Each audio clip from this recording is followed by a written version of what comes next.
ఓం శాంతి. ఈరోజు Murali date 3 April 2026. బాబా చెప్తున్నారు, మధురమైన పిల్లలు, తండ్రి సమానం దయాహృదయులు కాయి అనేక మందికి దారి చూపించండి. ఏ పిల్లలైతే రాత్రింబవలు సర్వీసులో తత్పరులై ఉంటారో వారే సాహసవంతులు. ప్రశ్న: ఉన్నతమైన భాగ్యం ఏ విషయంపై ఆధారపడి ఉంది? జవాబు: స్మృతి యాత్రపై. ఎవరు ఎంతగా స్మృతి చేస్తారో అంత ఉన్నత భాగ్యాన్ని తయారు చేసుకుంటారు. శారీర నిర్వహణార్థం కర్మ చేస్తూ తండ్రిని వారసత్వాన్ని స్మృతి చేస్తూ ఉంటే భాగ్యం ఉన్నతంగా తయారవుతూ ఉంటుంది. పాట: భాగ్యాన్ని వెలిగించుకుని వచ్చాను. ఓం శాంతి. పిల్లలు జన్మించినప్పుడు తమతో పాటు కర్మానుసారం భాగ్యాన్ని తీసుకుని వస్తారు. కొందరు శ్రీమంతుల వద్ద, కొందరు పేదవారి వద్ద జన్మిస్తారు. వారసులు జన్మించారని తండ్రి కూడా భావిస్తాడు. ఎలాంటి దాన పుణ్యాలు చేశారో వాటి అనుసారం జన్మ లభిస్తుంది. ఇప్పుడు మధురాతి మధురమైన అపురూపమైన పిల్లలైన మీకు కల్పం తర్వాత మళ్ళీ బాబా వచ్చి అర్థం చేయిస్తున్నారు. మేము మా భాగ్యాన్ని తీసుకుని వచ్చామని పిల్లలకు కూడా తెలుసు. ఎవరైతే బాగా అర్థం చేసుకున్నారో, తండ్రిని స్మృతి చేస్తున్నారో వారు స్వర్గ సామ్రాజ్య భాగ్యాన్ని తీసుకుని వచ్చారు. స్మృతితో భాగ్యానికి సంబంధం ఉంది. జన్మ తీసుకున్నారు కనుక తండ్రి స్మృతి కూడా ఉండాలి. ఎంత స్మృతి చేస్తారో భాగ్యం అంత ఉన్నతంగా అవుతుంది. ఇది ఎంత సహజమైన విషయం. సెకండ్లో జీవన్ముక్తి లభిస్తుంది. మీరు సుఖధామ భాగ్యాన్ని ప్రాప్తి చేసుకునేందుకు వచ్చారు. ఇప్పుడు ప్రతి ఒక్కరూ పురుషార్థం చేస్తున్నారు. మేము ఎలా పురుషార్థం చేస్తున్నాము అని ప్రతి ఒక్కరూ స్వయాన్ని పరిశీలించుకుంటున్నారు. ఎలాగైతే మమ్మా బాబా సేవాదారి పిల్లలు పురుషార్థం చేస్తారో అలా వారిని అనుసరించాలి. అందరికీ తండ్రి పరిచయంను ఇవ్వాలి. తండ్రి పరిచయం ఇచ్చినట్లయితే రచన ఆది మధ్యాంతాలు కూడా వచ్చేస్తాయి. ఋషులు మునులు మొదలైన వారెవ్వరూ రచయిత రచనల ఆది మధ్యాంతాల జ్ఞానాన్ని ఇవ్వలేరు.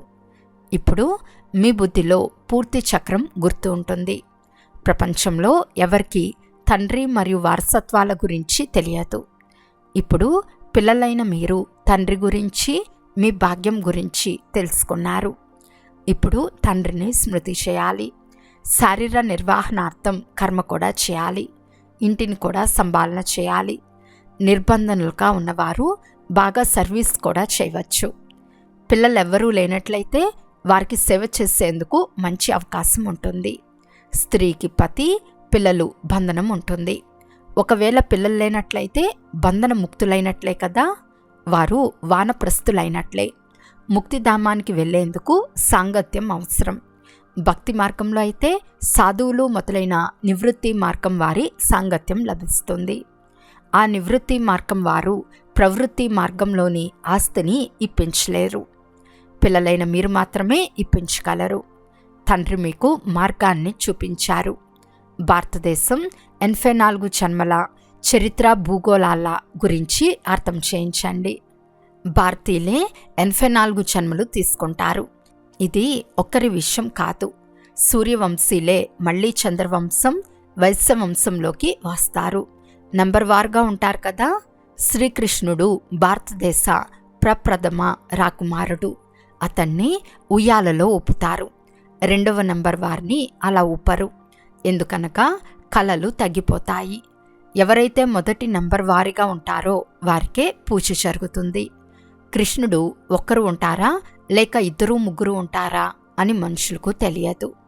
కృష్ణుని వంశం కొనసాగుతుంది. ఇది ఎవరికీ తెలియదు. మొట్టమొదటి నంబర్ వారికి మాత్రమే పూజ జరుగుతుంది. మార్కులు నంబర్ వారుగా లభిస్తాయి. కనుక మేమెందుకు మొదటి నంబర్లో రాకూడదని పురుషార్థం చేయాలి. మమ్మా బాబాను అనుసరించి వారి రాజధానిని తీసుకోవాలి. ఎవరు బాగా సర్వీస్ చేస్తారో వారు మంచి మహారాజుల ఇంట్లో జన్మిస్తారు. అక్కడ మహారాజు మహారాణులే ఉంటారు. అక్కడ ఆ సమయంలో రాజా రాణి అనే బిరుదులు ఎవరికీ ఉండవు. అవి తర్వాత ప్రారంభమవుతాయి. ద్వాపరం నుండి పతితులుగా అయినప్పుడు వారిలో కూడా ఎక్కువ ఆస్తి ఉన్నవారిని రాజులు అని అంటారు. తర్వాత మహారాజా అనే బిరుదుకు విలువ తగ్గిపోతుంది, ప్రాయలోపమైపోతుంది. తర్వాత భక్తి మార్గంలో పేదవారు ధనవంతుల్లో వ్యత్యాసం ఉంటుంది కదా. ఇప్పుడు పిల్లలైన మీరే శివబాబాను స్మృతి చేసి వారి నుండి వారసత్వం తీసుకుంటున్నారు. మిగిలిన సత్సంగాలలో మనుషులు కథలు వినిపిస్తారు, మనుషులకు భక్తిని నేర్పిస్తారు. వారు జ్ఞానాన్ని సద్గతిని కలిగించలేరు. వేదశాస్త్రాలు మొదలైనవన్నీ భక్తి మార్గంలోనివి. సద్గతి జ్ఞానం ద్వారానే కలుగుతుంది. పునర్జన్మలను కూడా అంగీకరిస్తారు. మధ్యలో ఎవరు తిరిగి వెళ్ళలేరు. చివర్లోనే తండ్రి వచ్చి అందరినీ తీసుకెళ్తారు. ఇంతమంది ఆత్మలు ఎక్కడ వెళ్ళి ఉంటారు? అన్ని ధర్మాల వారి విభాగాలు వేరువేరుగా ఉంటాయి. ఇది కూడా అర్థం చేయించాలి. ఆత్మల వృక్షం కూడా ఉంటుందని ఎవరికీ తెలియదు. పిల్లలైన మీ బుద్ధిలో పూర్తి వృక్ష జ్ఞానం ఉంది. ఆత్మల వృక్షం కూడా ఉంది, జీవాత్మల వృక్షం కూడా ఉంది. ఈ పాత శరీరాన్ని వదిలి ఇంటికి వెళ్తున్నాము అని పిల్లలైన మీకు తెలుసు. నేను ఈ శరీరాన్ని భిన్నమైన ఆత్మనని అర్థం చేసుకోవటం అంటే జీవిస్తూ మరణించటం. మీరు మరణించినట్లయితే మీకు ప్రపంచం మరణించినట్లే. బంధుమిత్రులు మొదలైన వారిని వదిలేశారు. మొదట పూర్తి శిక్షణ తీసుకుని పదవికి అధికారులైన తర్వాత వెళ్ళాలి. ఇప్పుడు తండ్రిని స్మృతి చేయటం చాలా సులభం. ఎవరైనా అనారోగ్యంగా ఉంటే వారికి శివబాబాను స్మృతి చేయండి. మీ వికర్మలు వినాశనమవుతాయని చెప్పండి. ఎవరైతే పక్కా యోగులుగా ఉంటారో వారికి త్వరగా మరణించటం కూడా ఇష్టం ఉండదు.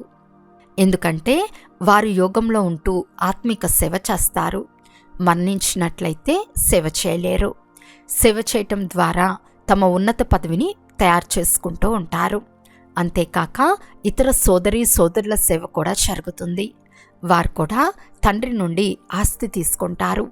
పరస్పరంలో సోదరులమైన మనమంతా ఒక్క తండ్రి సంతానము. తండ్రి చెప్తారు, నన్ను స్మృతి చేసినట్లయితే వికర్మలు వినాశనమవుతాయి. ఇంతకుముందు మీకు ఇలా చెప్పాను. మీరు ఎవరికైనా అర్థం చేయించవచ్చు. సోదరి లేక సోదరా, మీ ఆత్మ తమో ప్రధానమైపోయింది. మొదట సతో ప్రధానంగా ఉండేది. ఇప్పుడు మళ్ళీ తమో ప్రధానం నుండి సతో ప్రధాన ప్రపంచానికి వెళ్ళాలి. స్మృతి యాత్ర ద్వారా ఆత్మను సతో ప్రధానంగా చేసుకోవాలి. స్మృతిని గురించి పూర్తి చాట్ను ఉంచాలి. జ్ఞాన చాట్ను ఉంచలేరు. తండ్రి జ్ఞానాన్ని ఇస్తూనే ఉంటారు. మాపై ఏ వికర్మల భారం ఉందో అది ఎలా దిగుతుంది అని పరిశీలించుకోవాలి. కనుకనే ఎన్ని గంటలు స్మృతి చేశాను అని స్మృతి చాట్ను ఉంచాలి. మూలవతనాన్ని కూడా స్మృతి చేస్తారు. నూతన ప్రపంచాన్ని కూడా స్మృతి చేస్తారు. అంతా అతలాకుతలం అవ్వనున్నది. దానికి కూడా ఏర్పాట్లు జరుగుతున్నాయి. బాంబులు మొదలైనవి కూడా తయారవుతాయి.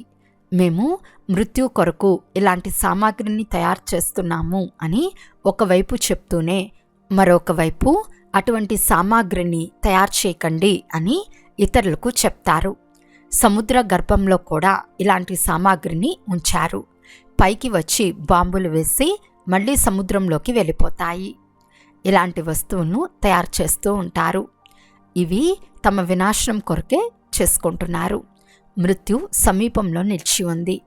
ఎంత పెద్ద పెద్ద భవనాలను తయారు చేస్తున్నారు. ఇవన్నీ మట్టిలో కలిసిపోతాయని మీకు తెలుసు. కొందరిది మట్టిలో కూరుకుపోతుంది. యుద్ధం తప్పకుండా జరుగుతుంది. అందరి చేపులు ఖాళీ చేసే ప్రయత్నం చేస్తారు. దొంగలు కూడా అనేక మంది చొరబడతారు. యుద్ధాలకు ఎంత ఖర్చు చేస్తారు? ఇదంతా మట్టిలో కలిసిపోనున్నది.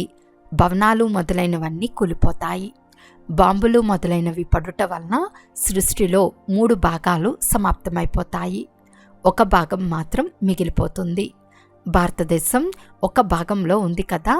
మిగిలినవన్నీ తర్వాత వచ్చినవే. ఇప్పుడు భారతదేశ భాగం మాత్రమే మిగులుతుంది. మృత్యు అందరికీ వస్తుంది. కనుక మనం తండ్రి నుండి పూర్తి ఆస్తిని ఎందుకు తీసుకోరాదు? కనుక తండ్రి చెప్తారు, లౌకిక సంబంధాలను కూడా నిభాయించాలి. బంధనం లేవి లేకుంటే సర్వీస్లో ఎందుకు తత్పరులవ్వకూడదు అని బాబా సలహా ఇస్తారు. స్వతంత్రులుగా ఉన్నట్లయితే అనేక మంది కళ్యాణం చేయగలరు. ఎక్కడికైనా బయటకు వెళ్ళలేకుంటే మీ బంధుమిత్రులపై అయినా దయ చూపండి. బాబా దయ చూపండి అని మొదట అనేవారు కదా. ఇప్పుడు మీకు మార్గం లభించింది కనుక ఇతరులపై కూడా దయ చూపాలి. బాబా దయ చూపిస్తారు కదా. తండ్రి చెప్తున్నారు, నన్ను స్మృతి చేసినట్లయితే మీ వికర్మలు వినాశనమవుతాయి. సన్యాసులు హఠయోగం మొదలైన వాటి కొరకు చాలా శ్రమిస్తారు. ఇక్కడ అలాంటిదేమీ లేదు. కేవలం స్మృతి చేసినట్లయితే పాపాలు భస్మైపోతాయి. ఇందులో ఏ కష్టమూ లేదు. కేవలం స్మృతి యాత్ర చేస్తే చాలు.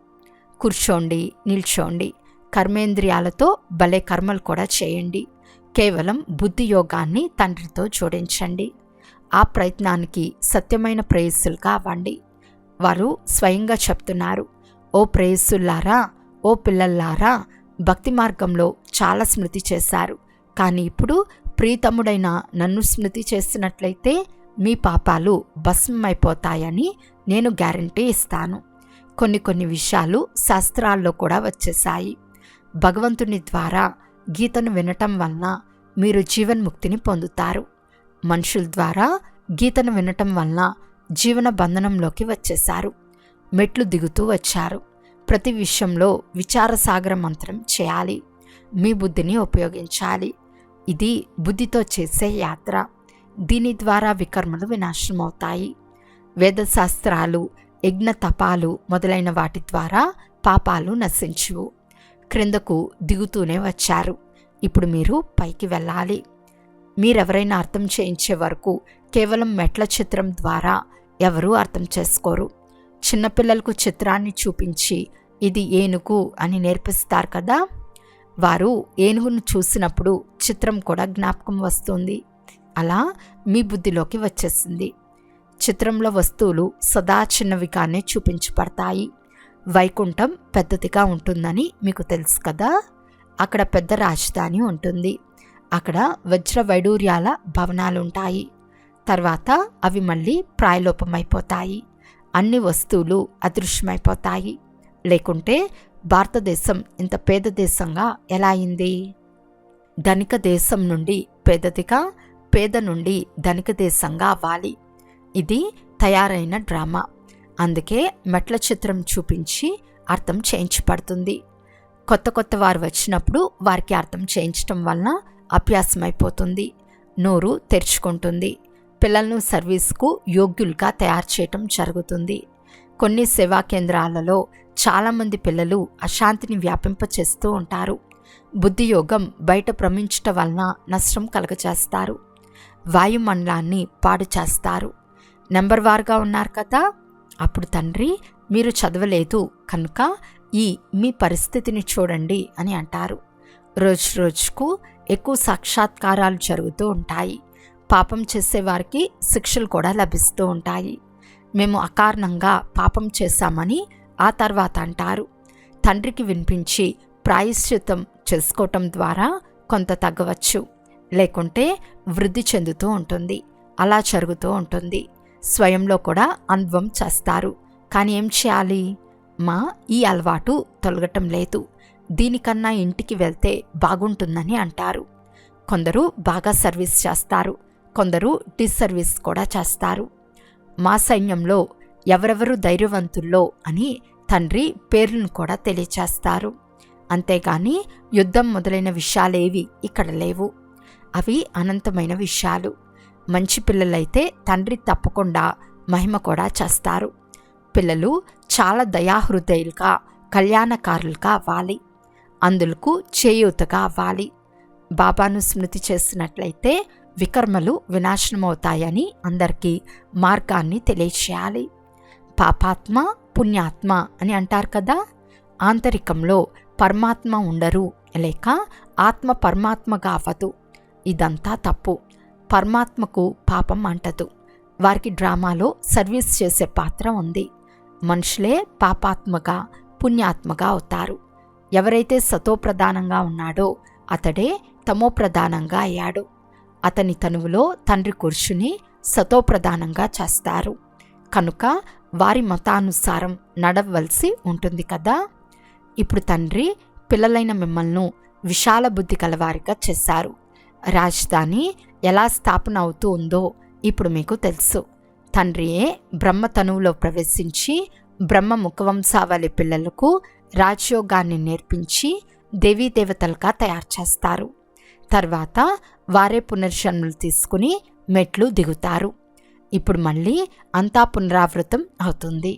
తండ్రి మళ్ళీ బ్రహ్మ ద్వారా స్థాపన చేస్తున్నారు.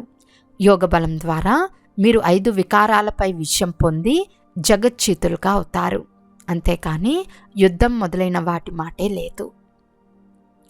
అచ్చా, మధురాతి మధురమైన అపురూపమైన పిల్లలకు మాతాపిత బాప్దాదాల ప్రియ స్మృతులు మరియు గుడ్ మార్నింగ్. ఆత్మిక పిల్లలకు ఆత్మిక తండ్రి నమస్తే. ఆత్మిక తండ్రికి ఆత్మిక పిల్లల యొక్క ప్రియ స్మృతులు మరియు నమస్తే నమస్తే నమస్తే. ధారణ కొరకు ముఖ్య సారము.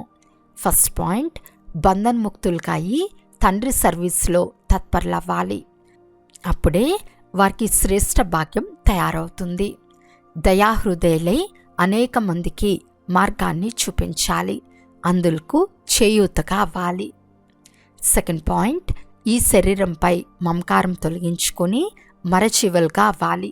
ఎందుకంటే ఇప్పుడు తిరిగి ఇంటికి వెళ్ళాలి.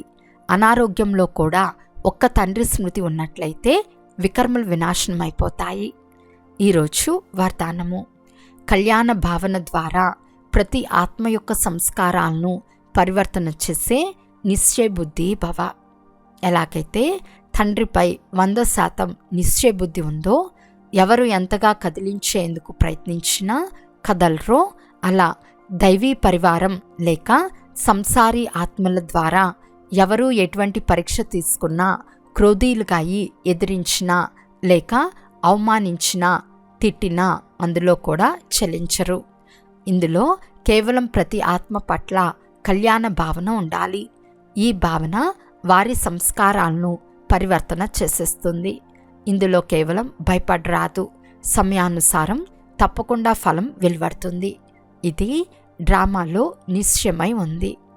స్లోగన్: పవిత్రత యొక్క శక్తి ద్వారా సంకల్పాలను శుద్ధంగా జ్ఞానస్వరూపంగా తయారు చేసుకుని బలహీనతలను సమాప్తం చేయండి.